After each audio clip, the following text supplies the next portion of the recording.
Vamos nessa, Mateus 9, capítulo 9. Nós estamos nesse mês no tema nada quebrado, nada faltando, nada fora do lugar. Eu quero trazer uma ministração hoje sobre a nossa identidade, sabe? Sobre que a gente precisa dar o primeiro passo de mudança para que a identidade de Cristo venha sobre nós. Nós só vamos saber quem nós somos quando a gente descobrir quem Cristo é. E eu estava pedindo uma confirmação do que eu precisaria pregar hoje. E numa conversa ontem com uma pessoa muito amada, assim, Deus falou, pronto, você vai pregar sobre identidade. Então eu tenho certeza que essa palavra vai falar muito conosco. Amém, família? Vocês me acompanhem, que é de manhã eu já tomei café, eu já estou forte. Vamos para cima. Quero que vocês ouçam aqui, Marcos 2, verso 14. Passando por ali, viu Levi, filho de Alfeu, sentado na coletoria, e disse, siga-me. Levi levantou-se e o seguiu. Vou ler aqui agora Lucas 5, 27. Depois disso, Jesus saiu e viu um publicano chamado Levi, sentado na coletoria, e disse, siga-me. Agora nós vamos ler juntos. Mateus 9, verso 9. Passando por ali, Jesus viu um homem chamado Mateus, sentado na coletoria, e disse, siga-me. Mateus levantou-se e o seguiu. Amém? Vamos orar por um instante? Pai, nós queremos te louvar, Senhor, por esta manhã na tua presença, por essa manhã fresca, onde o Senhor trouxe chuva, e que a chuva dos céus também venha sobre nós nesta manhã, com a tua palavra, com o teu bálsamo, com o teu direcionamento. Meu Pai, que a gente possa prestar hoje um culto verdadeiro de adoração genuína ao Senhor e que o nosso coração esteja apto, Pai, a receber tudo que o Espírito Santo tem para nos comunicar. Nós queremos declarar que nós somos 100% dependentes do Senhor, Pai, e que o nosso coração saia daqui com a tua identidade cravada em nosso peito. Que nós possamos sair daqui te conhecendo e assim que a gente possa nos conhecer, Pai, e que possamos viver o nosso propósito, o propósito que o Senhor determinou para a nossa vida. Em nome de Jesus, amém. Amém, gente? Ô, Léo, tu não vai ficar mais eu aqui, não? Léo? Venha. E quando tu vier, tu traz um café para mim. Gente, essa palavra ela é muito, muito interessante, né? Eu vou só repassar aqui para vocês entenderem. No livro, aqui está falando sobre o chamado de Mateus, quando Jesus vê Mateus e o chama para segui-lo, para ser um discípulo. E o que é mais interessante aqui é que Marcos se refere a Mateus como filho de Alfeu. Lucas se refere a Mateus como um publicano. Jesus saiu e viu um publicano. Lucas declarou assim. Marcos declarou, passando por ali, viu Levi, o filho de Alfeu. Mas observe que quando Jesus chega na nossa vida, muda o nosso nome, muda a nossa identidade, a gente tem certeza que Cristo nos tocou e nos mudou. Olha como é que Mateus narra o chamado dele. Passando por ali, Jesus viu um homem chamado Mateus, sentado na coletoria e disse, siga-me. Mateus levantou-se e o seguiu. E aqui tem algumas chaves muito importantes para a gente descobrir quem é Cristo e assim descobrir quem nós somos. Todos os outros dois, eles vincularam Mateus ao passado dele. Chamou Mateus pelo nome antigo, que era Levi, e chamou Mateus pela sua profissão antiga, que era um publicano. Então nós precisamos entender que existem 3 identidades, você vai escolher qual que você quer.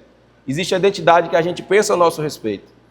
Existe a identidade que as pessoas dizem a nosso respeito. Mas existe a identidade que Cristo determinou a nosso respeito. E qual será a identidade que nós precisamos viver? Acho que fica até fácil de responder. A que Cristo determinou a nosso respeito. Porque de repente a gente pode estar vivendo algo, a gente pode estar em um caminho que não é o que Cristo determinou para nós. Ou a gente também pode estar ouvindo o que as pessoas de fora estão dizendo sobre o nosso respeito. Então chega um tempo que nós precisamos calar a voz do nosso coração.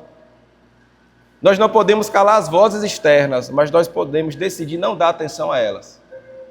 E nós precisamos de fato entender e receber a identidade que Cristo tem para a nossa vida. Porque Mateus não falou assim, eu sou o publicano, eu sou aquele que era o publicano. Eu sou o filho de Alfeu, eu sou Levi. Mateus falou assim, não. Ele passou e chamou Mateus. Porque quando Jesus o chama, ele não é mais chamado de Levi, Jesus muda o nome dele para Mateus. E olha qual é o significado do nome Mateus. O significado do nome Mateus é dádiva de Deus ou presente de Deus. Então até quando, a gente vai estar em Cristo e querendo viver uma identidade que não tem mais configuração com a nossa identidade de hoje? Ou até quando nós vamos querer caminhar com Cristo e receber a identidade que as pessoas dizem a nosso respeito? Nós precisamos entender que Cristo tem uma identidade, Cristo determinou algo antes da fundação dos tempos. E é esse lugar que nós precisamos acessar e viver. Eu que tenho uma vida muito contrária ao Evangelho, mas muita mesmo. Quando os caras falam assim, Mané, como é que você mudou? Eu falo, irmão, obra da graça. Se eu posso lhe dizer alguma coisa, eu parei de atrapalhar Deus. Porque a gente acha que não tem como você fazer nada. No máximo você pode parar de atrapalhar Deus, porque Deus já determinou o seu propósito. Mas eu falo assim, irmão, a crise de identidade, eu não sabia quem eu era. Por não saber quem eu era, eu fazia coisas que não conectavam com a minha vida, eu me relacionava com pessoas que não tinham a ver com o meu propósito, eu sentava em mesas que não conectavam com o propósito que Deus determinou para mim.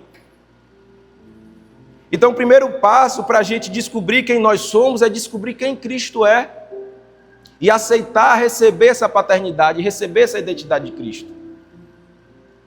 Porque senão a gente corre o risco, irmão, de enxugar gelo, de achar que está fazendo alguma coisa porque está em movimento, mas de fato não está.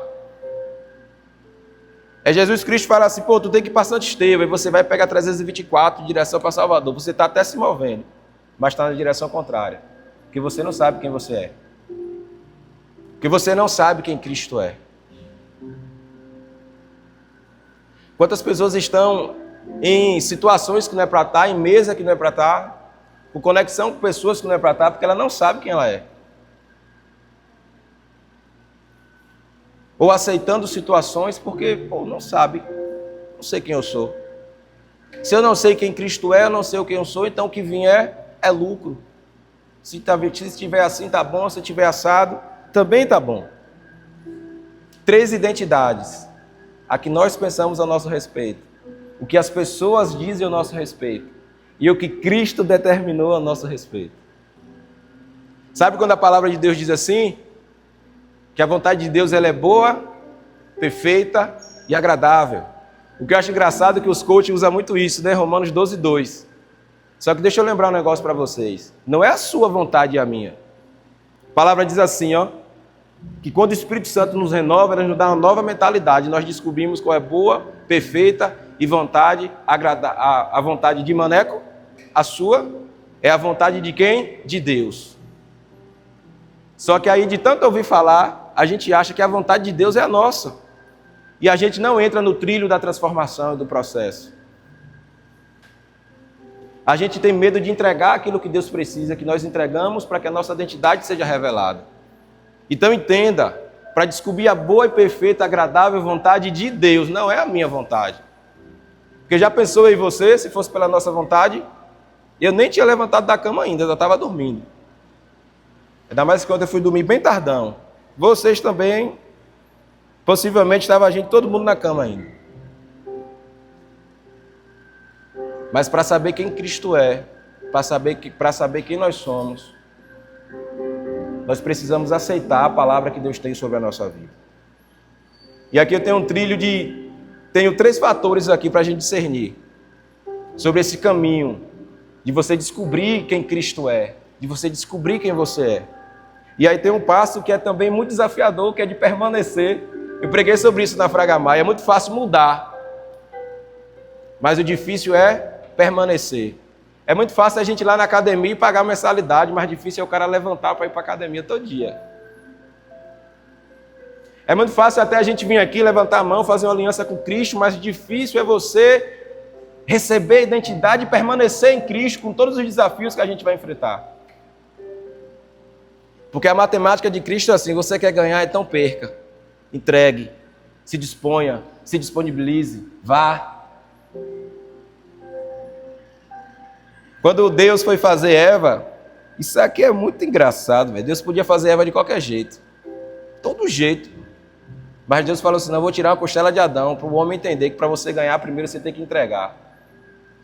Mas mediante a sua entrega, o que você recebe de Deus nem se compara. Adão nem lembrou mais da costela dele. Isso é só para você entender que aquilo que Deus te pede é minimamente tão pequeno que você nem vai lembrar, em cima do que Deus tem para te entregar. E a primeira coisa que Deus quer entregar para nós é nos chamar de filhos, sabe? A revelação da identidade de Deus para a nossa vida, o primeiro tópico, é a gente aceitar a paternidade de Jesus e falar, pô, eu sou filho, eu tenho um pai. Se eu tenho um pai, esse pai ele tem um direcionamento para a minha vida, eu não estou mais órfão, não estou mais perdido. Eu não sou mais um vagante. Eu não ando mais atirado ao vento. Em Mateus capítulo 4, deixa eu abrir aqui.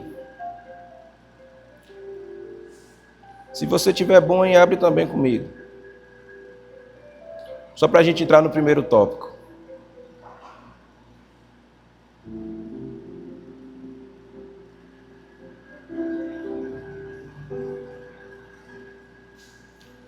Em Mateus capítulo 4, eu vou ler aqui 1, 2, o 3 e o 4, para a gente entender.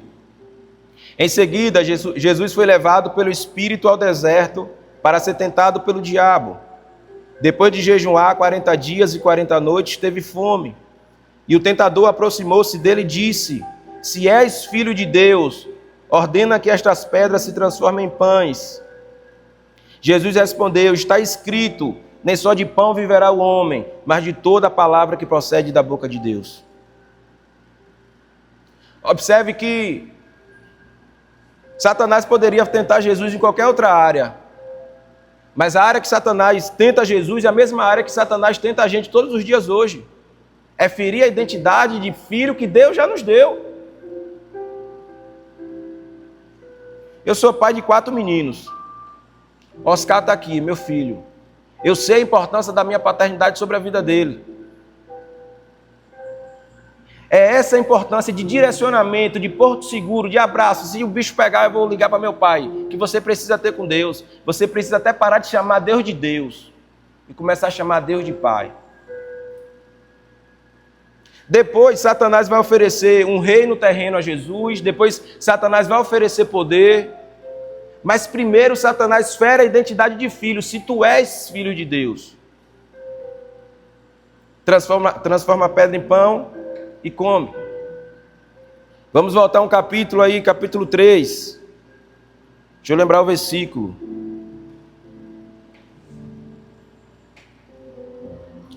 Versículo 16. A gente estava no 4. Eu peguei de trás para frente propositalmente, para a gente chegar no raciocínio. Em Mateus capítulo 3, 16. Assim que Jesus foi batizado, saiu da água. Naquele momento, os céus se abriram e ele viu o Espírito de Deus descendo como uma pomba e pousando sobre ele. Então a voz dos céus disse, este é meu filho amado, de quem eu tenho prazer. Jesus ele já tinha uma palavra dizendo que ele era o quê? Filho, em Mateus capítulo 3.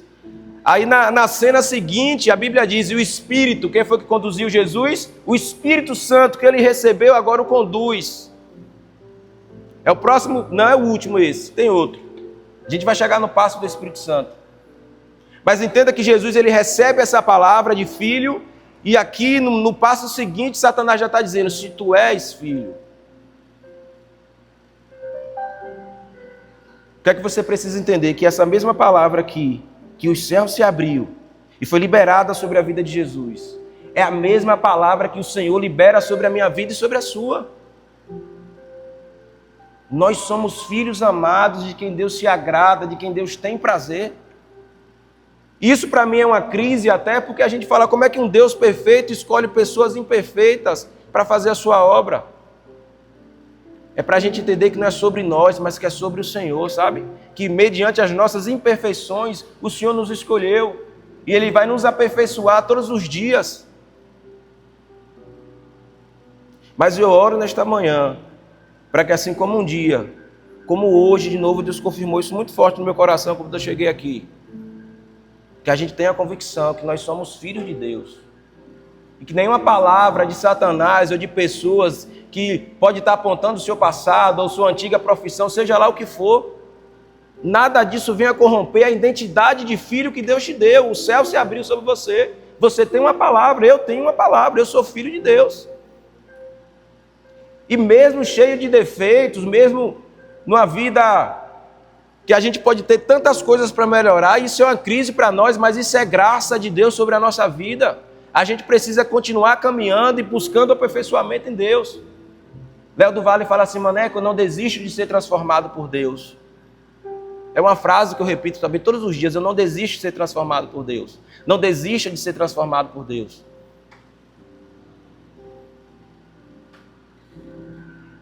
Mas o Senhor tem uma palavra de filho sobre a sua vida. Filho de Deus. E quando você pega hoje as crises humanas, as crises das pessoas, 99% está ligado à orfandade. Ou órfão de um pai morto, ou órfão de um pai vivo.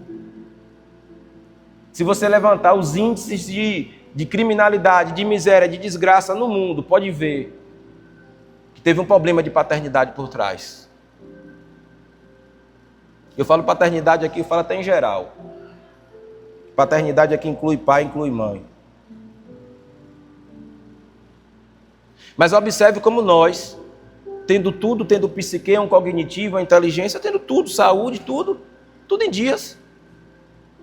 A gente ainda cai no desvaneio, na loucura de não receber essa paternidade de Deus, pô. Aí alguém fala assim para mim: Maneco, a vida está difícil. Eu falei: te apruma, a vida é difícil. Eu falei: vem cá, você tá no leito de hospital, com alguma doença degenerativa, alguma coisa? Não, você está na África, você está no lugar de guerra? Não, o que é que está difícil para a sua vida? Isso muitas vezes é falta de reconhecer tudo que Deus já fez pela nossa vida. E orar por aquilo que a gente ainda precisa conquistar. Lá em Filipenses capítulo 4 fala isso. Não reclame não, agradeça pelo que você tem e ore pedindo a Deus pelo que você precisa.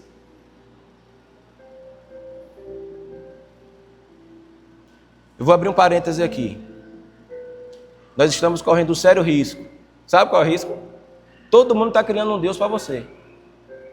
Você está desenhando um Deus, está achando que Deus é isso e pode estar dando ruim para você. O Deus, ele é um só. Deus, ele não cabe interpretação. Esses dias eu estava ensinando um amigo a ler a Bíblia. Ele falou: Mané, como é que eu interpreto a Bíblia? Eu falei: a Bíblia não foi feita para ser interpretada não. Quem te disse isso? Lá tem uma mensagem. Você vai orar para pedir para Deus revelar a mensagem, não interpretar, porque você pode interpretar tudo errado. Então ore a Deus pedindo revelação do que Deus tem para a sua vida naquilo ali. Só que de interpretar, cada um está criando um Deus de um jeito. Aí a gente quer vir, a gente quer servir Jesus, mas a gente quer continuar com a nossa vida do mesmo jeito que está. Então se a gente não é um ex-nada, você não tem como servir a Cristo sem ser um ex-nada. Você não tem como servir a Cristo sendo crente de YouTube, de live. Lembra de Adão, da costelinha? E aqui eu estou no básico. Ou você começa a entregar, ou você começa a se render, ou você começa a se arrepender, ou você começa a se sujeitar, aceitar, baixar a cabeça. Ou você vai patinar a sua vida toda. Aí você vai achar que o problema é você vai achar que o problema é seus pais, você vai achar que o problema é seu cônjuge, você vai achar que o problema é porque Lula mudou a lei tributária, ou porque Bolsonaro perdeu, ou porque Colbert ganhou, ou você sempre vai ter alguém para culpar. Assuma a identidade de filho de Deus. Receba essa palavra no seu coração hoje, quando qualquer coisa quiser lhe abalar, você fala: eu sou filho de Deus. Você fala: painho, meu pai, tal coisa, tô isso aqui, como é que a gente resolve?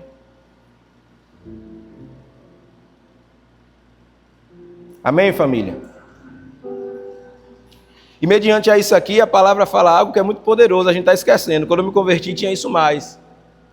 E a igreja que eu converti era muito boa, que é aquele negócio de monte, de acordar de madrugada para orar, sabe? Para mim, na minha formação, no começo, foi extremamente interessante. Muito importante. Porque a gente acha hoje que não precisa orar mais. A gente acha que não precisa jejuar mais. A gente acha que não precisa fazer um ciclo de oração mais. Aí por achar que aquilo tudo era religiosidade, a gente se afastou e está ficando uns crentes Nutella, crente de Instagram, crente meia boca, crente de devocionalzinho. Aí a gente só está ouvindo o que uma pessoa interpretou e liberou para a gente, mas a gente está perdendo aquele tempo de você pegar a Bíblia, você ler aquela palavra penetrar e você ficar meia hora soluçando na presença de Deus, nem aguentar ler mais. E você entrar no quartinho, trancar e ter visão com Deus, de orar até que venha, sabe? Começa a falar lá. Aí você vai, e Deus abre o céu para você. A gente precisa resgatar isso. O crente raiz, irmão. E o crente raiz não está na indumentária do cara chegar aqui de terno e gravata, com sapatão dourado. Não, o crente raiz ele está no nosso coração, nos nossos hábitos, naquilo que a gente entrega para Deus. Amém, família? Então, quando Cristo vem, Ele nos dá uma identidade, muda o nosso nome. Eu coloquei aqui 3 exemplos para a gente pular dessa fase. Tem um exemplo que eu gosto muito. É um dos homens de Deus que mais me inspira na Bíblia, que é o de Pedro. Jesus fala, você agora será chamado Pedro, e sobre essa rocha, aí tem aquela discussão, né? Mas não é isso que a gente vai falar hoje. Edificarei a minha igreja. Não será chamado mais Simão, mas será chamado Pedra. E quando Deus muda o nome, significa dizer que está mudando a identidade. E o nosso nome, ele diz sobre o nosso destino. E quando fala em identidade, vocês lembram da carteira de identidade? Da carteira. Vocês visualizam aqui na minha mão a carteira de identidade? Aí em cima tem o número do RG, tem o nome da pessoa. Aí embaixo do nome da pessoa tem o nome do pai, normalmente, né? E o nome da mãe. Então, quando a gente recebe a identidade de Cristo, Cristo revela de onde a gente veio, que ali tem os nossos pais. Fala assim, esse cara veio daqui, ó. Sinésio José de Carvalho, na Imota de Carvalho. Esse Manuel veio daqui. É a origem dele. E o nome, o significado do nome é o destino, está ligado ao nosso propósito, aquilo que a gente vai tocar. E atrelado a isso, a gente fala assim, né? Eu vou para o céu. A gente não fala que vai para o céu? Mas você não vai para o céu, nem eu. Nós vamos retornar para o céu. Porque, na verdade, nós somos seres espirituais lutando para ser humano, e não seres humanos lutando para ser seres espirituais. A gente entende errado. Porque a Bíblia diz que nós já viemos do céu, que antes desse mundo ser formado, a gente já existia. Então a gente vem através do nosso pai e da nossa mãe. Cristo revela o nosso nome, que é a nossa identidade, o nosso propósito. E nós voltamos para Cristo. Então a identidade é a jornada completa do cristão. É a gente entender nossa origem, nosso propósito e nosso destino. Qual é o nosso destino? Voltar para a nossa origem. Não é ir para o céu, é retornar para o céu.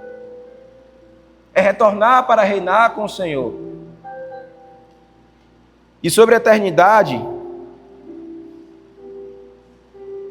em João... É esse, meu Deus? Não, em Lucas 1, 30, 33, deixa eu ler isso aqui. Não permita que as preocupações dessa vida roubem sua identidade de filho. Mas o anjo lhe disse, não tenha medo, Maria. Você foi agraciada por Deus. Você ficará grávida e dará à luz a um filho. E lhe porá o nome de Jesus. Ele será grande e será chamado Filho do Altíssimo. O Senhor Deus lhe dará o trono do seu pai Davi, e ele reinará para sempre sobre o povo de Jacó. E o seu reino jamais terá fim. Então, quando Cristo chega ali, muda o nome de Pedro, revela a identidade dele e apresenta o propósito, Cristo está falando assim com a gente também. Eu não estou te chamando para um relacionamento apenas terreno. Eu estou te chamando para construir um reino que é eterno. E tantas vezes o nosso desejo do nosso coração, tanto nesse mundo terreno, as nossas preocupações, está fazendo a gente esquecer que Cristo nos chama para ser eterno, pô. Para reinar eternamente. Para construir um reino, brother, que é incorruptível, que não tem dor, não tem medo, não tem boleto. Tem trabalho, a gente nunca vai parar de trabalhar. Mas observe como essas preocupações com a nossa vida, por não receber essa identidade, essa paternidade, está tirando os nossos olhos daquilo que é eterno. Eu não sei vocês, mas quando eu estou aperreado assim, um negócio bem, eu falo, sabe de uma? Isso aqui vai passar. A minha pátria não é essa. O meu reino não é esse. Independente do que está acontecendo, isso aqui vai passar. Sabe a história do rei, que ele deixou para o príncipe uma caixa? Vocês conhecem essa metáfora? Também não sei se é metáfora ou se é verdade. O rei, já bem velhinho, deixou para o príncipe, para o filho que assumiu o reinado, falou: filho, no momento mais difícil do seu reinado, você abre essa caixinha e puxa um papel. Aí no dia tão difícil do reinado dele, ele foi lá, abriu a caixinha, puxou um papel. Aí estava escrito assim, ó: isso vai passar. Aí depois chegou um dos dias mais felizes do reinado dele, e ele feliz, tudo dando certo e tal. Abre a caixinha de novo, estava escrito, sabe o quê? Meu filho, isso vai passar. Independente do estado muito bom ou do estado muito ruim, isso vai passar. E quando eu entrei aqui, que eu sentei para orar, o louvor tocou e Deus me deu uma resposta de algo e eu chorei. Porque eu falei, deu uma pontada assim no meu coração. Eu vou falar para vocês, deu uma pontada no meu coração e lá na minha família, um bocado de gente já morreu de infarto. Eu falei, rapaz, será que eu vou embarcar? Mas foi só para Deus me dar a resposta, que meu menino nasceu agora. Eu falei, Jesus, segura aí que meu menino tem 3 meses, meu gêmeo, né? Só que aí veio o segundo pensamento, foi o que eu chorei. Que nada é mais importante do que eu ver Cristo, irmão. Nada é mais importante do que a gente reinar em glória com Jesus, pô. Por mais que eu ame a minha esposa, os meus 4 filhos, tem 2 meninos lá de 3 meses. Nada é mais importante, projeto nenhum meu é mais importante do que o meu encontro com o Pai, meu Pai, com o Rei dos Reis. Por isso que eu falo para você, está tudo bem, vai passar, vai ficar melhor ainda. Se não está, vai passar. Nenhum projeto seu pode ser superior ao seu desejo de encontrar com Cristo. Nenhum projeto, nem meu, nem seu. Nada pode ser mais importante do que o dia de glória, nossa roupinha separada, vestir, reinar com Cristo. Nada pode ser mais importante do que esse tempo que o Senhor tem preparado para os seus. E as preocupações da vida, a nossa falta de percepção de quem Deus é, está nos roubando o desejo da eternidade. E nós estamos ficando preocupados, ansiosos, depressivos, amedrontados, vaidosos, consumidores, porque perdemos os olhos da eternidade. Existe um livro que fala sobre depressão, ansiedade, que é assim, geração do cansaço, meu Deus, geração do cansaço. Mas o cerne do livro fala assim, a ansiedade entrou no mundo quando o pecado entrou no mundo. Porque antes de Adão pecar, não existia morte. Não existia essa morte aqui que a gente passa. E para o cristão também não existe morte, é um soninho. O cristão não morre também mais não.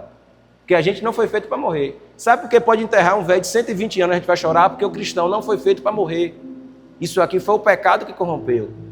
Desde o princípio que nós já fomos criados para ser eternos. Mas o livro fala assim, quando Adão e Eva pecou, agora você tem um tempo para viver, alguma coisa para fazer, entrou ansiedade no mundo. Só que nós precisamos pensar como seres eternos que nós somos. E se eu sou eterno, a pressa não pode roubar o meu coração. Se eu sou eterno, a ansiedade não pode afetar o meu coração. Se eu sou eterno, a depressão não pode invadir o meu coração, porque eu sou eterno. Isso aqui vai passar e vai vir algo muito melhor. Eu sou eterno. Respira, tá difícil, bora resolver, eu sou eterno. Meu pai, tá difícil, bora resolver, mas eu sou eterno. Eu sou eterno. Tá doendo, pai, mas eu sou eterno. Estou em conflito, mas eu sou eterno.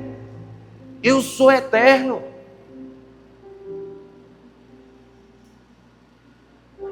Não tire os olhos da eternidade.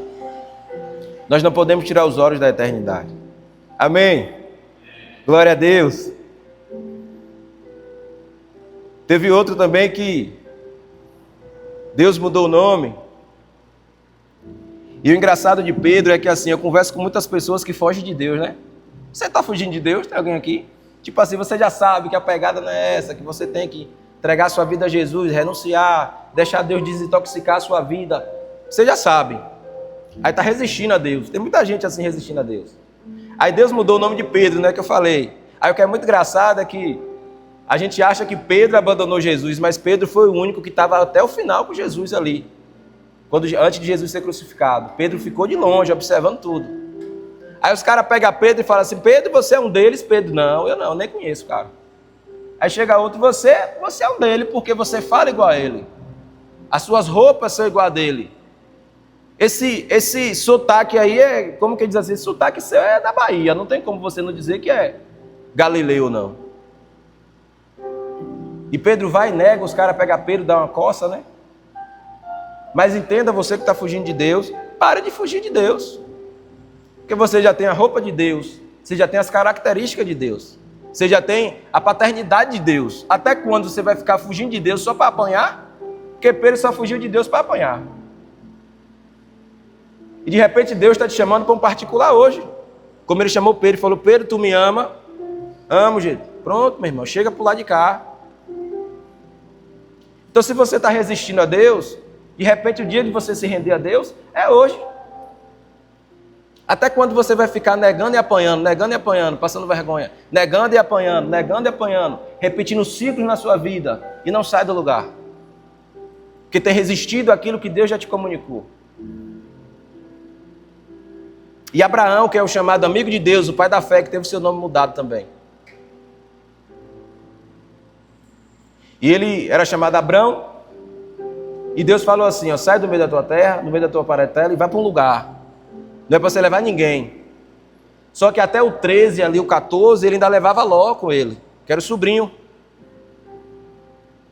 Aí quando Abraão resolve a questão de Ló, que de fato fica só, as promessas começam a ser startadas na vida de Abraão. O que é que isso requer para nós? Deus não mudou o seu nome ainda, porque tem coisas que você ainda não abandonou.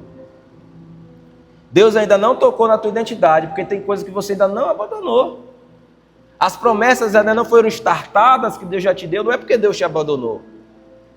É porque tem coisa para você entregar que você está retendo. Você está querendo carregar aquilo com você, que Deus já falou, você não combina mais com isso.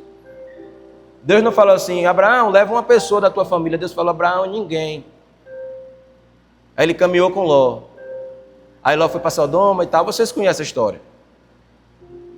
Aí as promessas, aí o anjo vem, visita Abraão, ó, você vai ser pai, fala com Sara, a Sara dá risada do anjo. Como é que eu, já com 93, 90 anos por aí, você mãe, tipo assim, deu uma risada de Deus.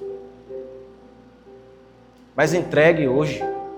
De repente é a sua vida, de repente é um pecado que você precisa abandonar, de repente é um não que você tem que dar, ou um sim que você tem que dar. Mas starte hoje as promessas de Deus sobre a sua vida e viva o melhor que Deus tem para você. E nesse trilho, eu chego aqui num ponto que ele é extremamente necessário para nós. A verdadeira mudança e permanência consiste em sermos cheios do Espírito Santo. Imagine você, se Jesus, para iniciar o ministério dele, ele precisou ser cheio do Espírito Santo. Nós estamos querendo servir a um Deus com a força do nosso braço. Nós precisamos ser cheios do Espírito Santo. Você, eu, nós só vamos permanecer em Cristo, na identidade, no propósito, na caminhada, se nós formos cheios do Espírito Santo. Aquele Espírito que Jesus falou assim, eu vou ao Pai, mas não vos deixarei órfão. Rogarei ao Pai que envie a vós o Consolador. E esse Consolador testificará que você é filho de Deus e te dará uma paz que o mundo não conhece, porque o mundo não tem o Espírito.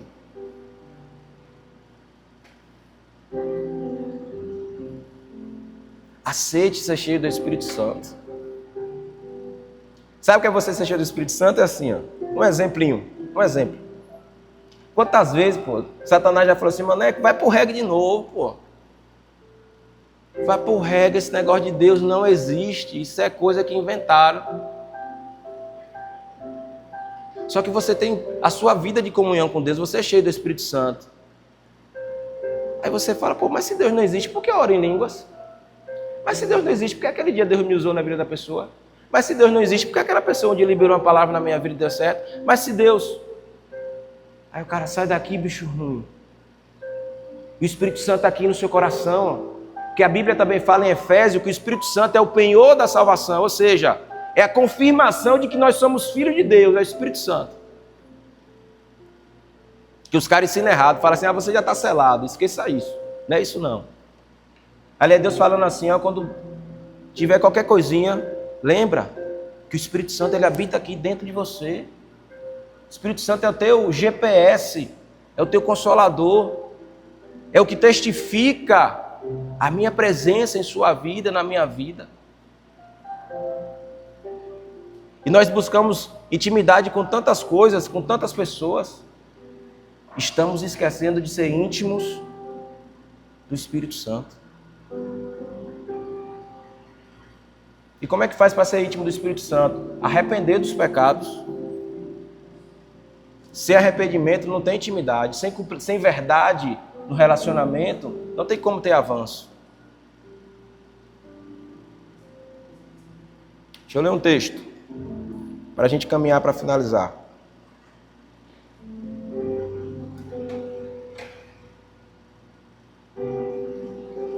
João 20, 22. Disse-lhe, pois, Jesus outra vez, Pai seja convosco. Assim como o Pai me enviou, eu também vos envio. E havendo disto isso, soprou sobre eles e lhe disse, recebei o Espírito Santo.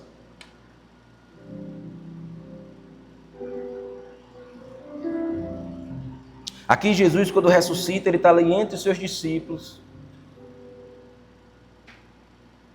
Jesus daqui a poucos dias, Jesus já vai para o céu. Mas Jesus fala assim, vocês não vão entender nada se vocês não forem cheios do Espírito Santo. E depois disso aqui, os discípulos começam a conectar tudo que Jesus ensinou. Eles começam a ter revelação da palavra, eles começam a entender quem Deus é, quem Jesus é. Os olhos deles se abrem, porque agora eles são cheios do Espírito Santo. Recebeis o Espírito Santo. Nós estamos precisando ser pessoas cheias do Espírito Santo. Para recusar as propostas que não conectam com a nossa vida. Como é que a gente vai saber sendo cheio do Espírito Santo?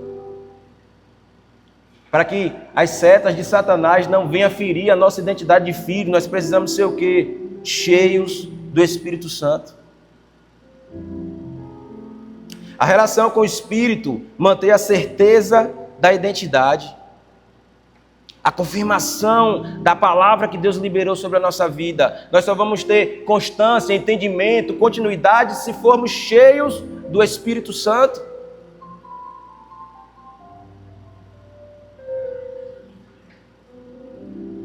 Se Jesus, sendo Deus, habitou entre nós e precisou ser cheio do Espírito Santo, porque eu e você temos negligenciado o nosso relacionamento com o Espírito Santo. Como é que a gente quer receber algo de Deus, o direcionamento de Deus, ser de Deus, sem ter um relacionamento íntimo com o Espírito Santo? É como você ser casado e você não querer conversar com a sua esposa. É como você ter um amigo, andar e não querer conversar com ele ou combinar nada. É como você ter um filho e não querer orientá-lo, não querer ter tempo com ele.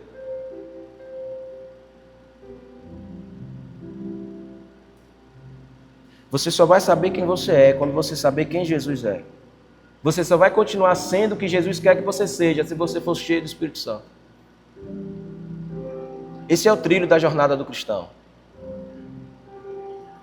Esse é o nosso trilho que nós precisamos ser. Para que a gente venha a descobrir quem de fato nós somos.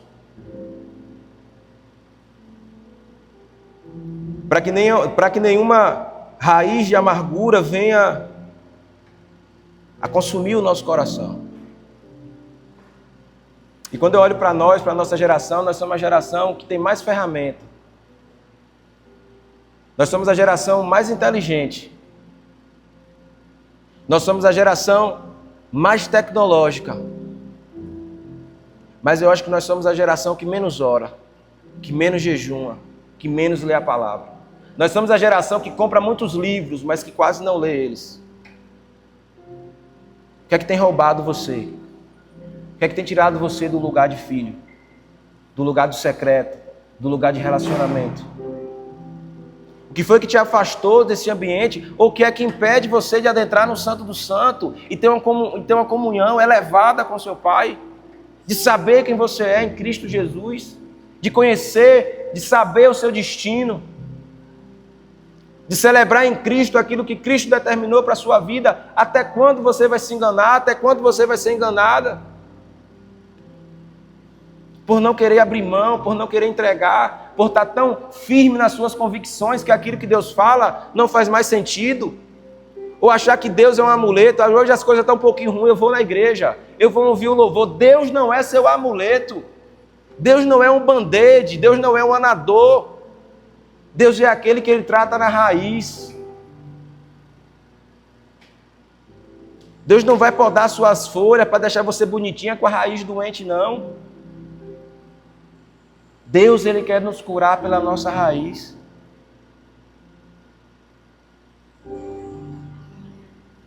E é tão controverso a gente falar isso, porque eu era um cara que eu jamais pensei em ser crente. Mas quando eu vivia na bagaceira, eu tinha aquele negócio dentro de mim, assim, falei, rapaz, um dia isso aqui vai acabar. Não andava em igreja, não tinha assim, zero relacionamento com crente. Sabe você indo pro reggae? Sabe aquele cara de carro rebaixado, de som, aquela bagaceira toda? Eu estava aqui, ó, pum, pum. Eu falei, rapaz, um dia isso aqui vai acabar. Eu tinha aquele negocinho aqui, eu falei, pai, isso aqui um dia acaba. E guerra com esposa, e mãe preocupada, e uma agonia. Eu falei, vai, isso aqui vai, não projetei isso para minha vida, não. Eu lembro que eu era criança, assim, do tamanho de Oscar. Eu falei, rapaz, eu não projetei isso para minha vida. Porque quando você não sabe quem você é, você come lixo. Você bebe lama. Você nada no esgoto. Quando você descobre quem Cristo é, quem você é, sua régua sobe. Você começa a dizer, não é assim não. Eu sei quem eu sou, calma. Respira.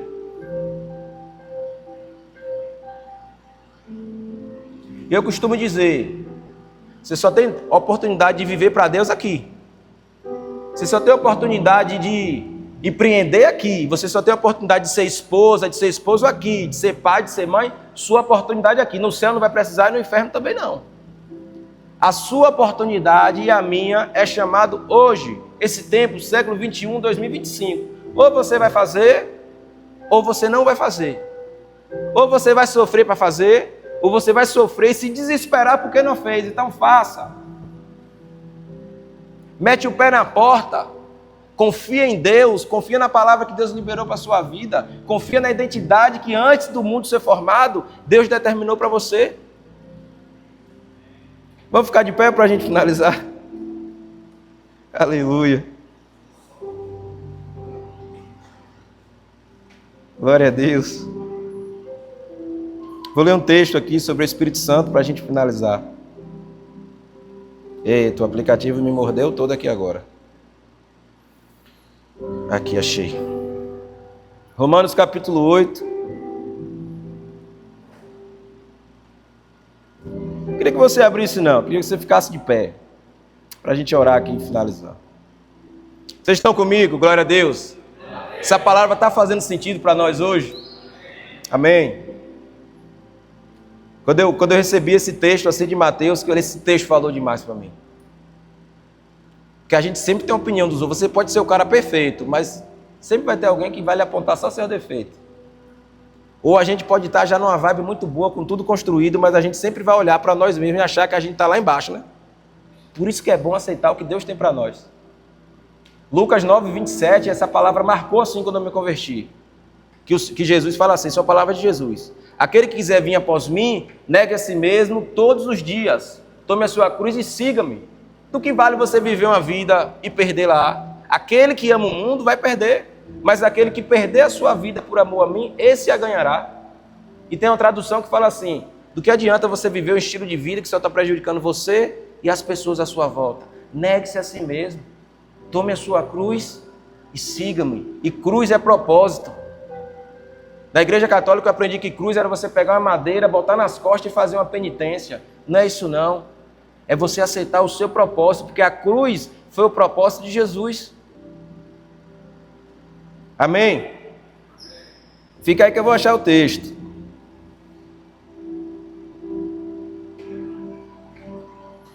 Glória a Deus. Romanos capítulo 8. Esse é um texto muito marcante também. Muito marcante, um texto muito poderoso. Um texto muito poderoso. Eu quero que você feche seus olhos. Aí já aproveita para orar, a gente vai dar uma orada aqui junto, nesse tempinho. Vou terminar antes da hora para a gente ir para casa. Quero que você deixe essas palavras de Deus penetrar assim no seu íntimo, no seu coração, e que o Espírito traga assim todas as conexões espirituais que você precisa ter. Todo entendimento, toda libertação, toda purificação, toda condução. Então a gente pede para fechar os olhos para você ficar um pouco mais concentrado, para nada te distrair. Romanos 8, verso 11. Agora se o Espírito daquele que ressuscitou Jesus dentre os mortos habita em você, aquele que ressuscitou Cristo dentre os mortos também dará vida ao corpo mortal de vocês, por causa do Espírito dele que habita em vocês. Portanto, irmãos, somos devedores, não à carne, para vivermos sujeito a ela. Pois se vocês viverem de acordo com a carne, morrerão. Mas se pelo Espírito fizerem morrer os atos do corpo, viverão. Porque todos que são conduzidos pelo Espírito de Deus são chamados filhos de Deus. Todos que são cheios do Espírito Santo, todos que são conduzidos pelo Espírito Santo, todos que têm relacionamento com o Espírito Santo, são chamados filhos de Deus. Verso 15. Pois vocês não receberam o espírito de escravidão para novamente temerem, mas receberam o Espírito que os torna filhos por adoção, por meio daquele a qual clamamos, Abba, Pai. O Espírito testifica ao nosso espírito que somos filhos de Deus.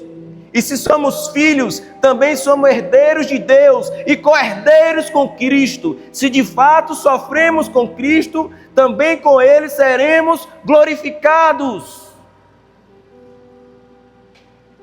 Saia daqui hoje com a confirmação que você é filho, que você é filha. Saia daqui hoje cheio do Espírito Santo. Saia daqui hoje entendendo também que a vida com Cristo é uma vida de sacrifício, de entrega. Mas Ele tem uma palavra assim: se sofremos com Ele, também com Ele seremos glorificados. A mulher, ela sente dor de parto, mas quando ela pega o menino no colo, ela nem lembra da dor.